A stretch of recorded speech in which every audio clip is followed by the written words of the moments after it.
വനിതാ പുലിയെക്കുറിച്ച് തന്നെ ഇന്ന് പുലികളിയൊക്കെ ആയിരുന്നു ഒരു പെൺ പുലിയെക്കുറിച്ച് തന്നെ പറയാൻ പോവുകയാണ്. പക്ഷേ പുലികളിയിലെ ആളൊന്നും അല്ല കേട്ടോ.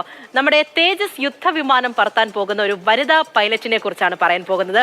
ചരിത്രം എഴുതുകയാണ് എന്നുള്ളതാണ് ഏറ്റവും പ്രധാനപ്പെട്ട കാര്യം. ഇന്ത്യ നിർമ്മിച്ച തേജസ് യുദ്ധവിമാനം പറത്തുന്ന ആദ്യ വനിതാ പൈലറ്റായി സ്ക്വാഡ്രൺ ലീഡർ മോഹന സിംഗ് എത്തുകയാണ്. അപ്പോൾ അഭിമാനിക്കാൻ നമുക്ക് എല്ലാവർക്കും. അഞ്ജന സുകുമാരൻ അവരെ കുറിച്ച് കൂടുതൽ കാര്യങ്ങൾ പറഞ്ഞുതരും. അഞ്ജന, നമ്മളിന്ന് കുറെ പെൺപുലികളെയൊക്കെ കണ്ടു അല്ലെ തൃശ്ശൂർ ഗ്രൗണ്ടിൽ ഇറങ്ങുന്നേ. അത്രത്തോളം ആവേശമായിരുന്നു. എന്തായാലും തത്സമയത്തിലും അങ്ങനെ ഒരു പുലിക്കുട്ടിയെ കുറിച്ച് പറയാൻ പോവുകയാണ്. ചരിത്രം എഴുതിക്കൊണ്ടാണ് മോഹന സിംഗ് എത്തുന്നത്. പറയൂ പൂജ. ഇന്ത്യൻ വ്യോമമേഖലയെ സംബന്ധിച്ചിടത്തോളം ഏറ്റവും വലിയൊരു ചരിത്ര നേട്ടത്തിന്റെ ഭാഗമായിരിക്കുകയാണ് വനിതാ പൈലറ്റായിട്ടുള്ള മോഹന സിംഗ്. 32 വയസ്സുകാരിയാണ്. ആദ്യം MiG-20 വിമാനങ്ങളായിരുന്നു മോഹന ഓടിച്ചിരുന്നത്, പറപ്പിച്ചിരുന്നത്. പിന്നീട് ഈ ഒരു സ്ക്വാഡ്രൺ വിമാനങ്ങൾ ഓടിക്കാൻ തുടങ്ങി.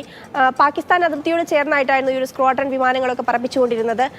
18ാം നമ്പർ സ്ക്വാഡ്രൺ വിമാനത്തിന്റെ ലീഡറായിരുന്നു മോഹന സിംഗ്. പിന്നീട് അവിടെ നിന്നുകൊണ്ടാണ് ഈ ഒരു ചരിത്ര നേട്ടത്തിലേക്ക് അവരെത്തുന്നത്. ഇന്ത്യൻ വ്യോമ മേഖലയെ സംബന്ധിച്ചിടത്തോളം പൈലറ്റുമാരുണ്ടായിരുന്നു, വനിതാ പൈലറ്റുമാരുണ്ടായിരുന്നു. പക്ഷേ യുദ്ധവിമാനങ്ങൾ ഓടിക്കാൻ പറത്താൻ തക്കവണ്ണമുള്ള വനിതാ പൈലറ്റുമാരൊന്നും ഉണ്ടായിരുന്നില്ല. 2016 3 വനിതകൾ ആദ്യമായിട്ട് യുദ്ധവിമാനങ്ങൾ പറപ്പിക്കാൻ വേണ്ടി വ്യോമ മേഖലയിലേക്ക് എത്തുന്നത്. ആ ഒരു ചരിത്ര നേട്ടത്തിന്റെ ഭാഗം കൂടിയായിരുന്നു മോഹന സിംഗ്. അവിടെ നിന്നാണ് പിന്നീട് യുദ്ധവിമാനങ്ങളൊക്കെ പറപ്പിച്ചു തുടങ്ങുന്നതും.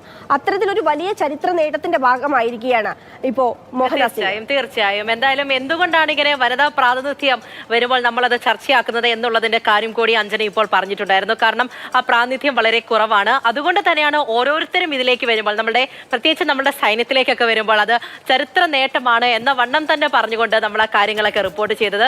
എന്തായാലും ഇപ്പോൾ ഈ പറഞ്ഞതുപോലെ ഇന്ത്യ നിർമ്മിച്ച തേജസ് യുദ്ധവിമാനം പറത്തുന്ന ആദ്യ വനിതാ പൈലറ്റായി എത്തുകയാണ് മോഹന സിംഗ്.